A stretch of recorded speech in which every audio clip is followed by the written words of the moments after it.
Ini bidamu saat diinjak itu injakannya nyetrum. Nah kayak gini nih tuh, lumayan sangat bahaya ya. Kalau diinjak itu terasa banget nyetrumnya. Taruh intenskan juga, nyala.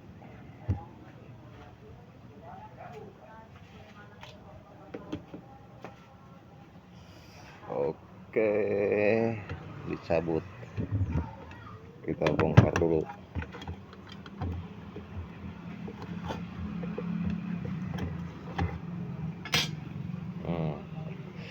Injakannya turun, pelat yang biasa di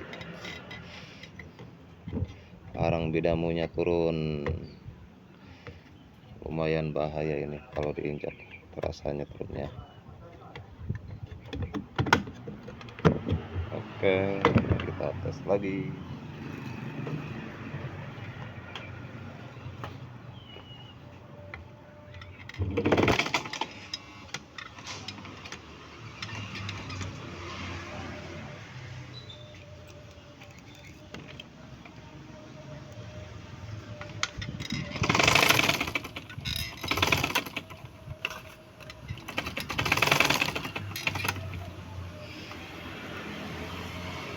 Aman.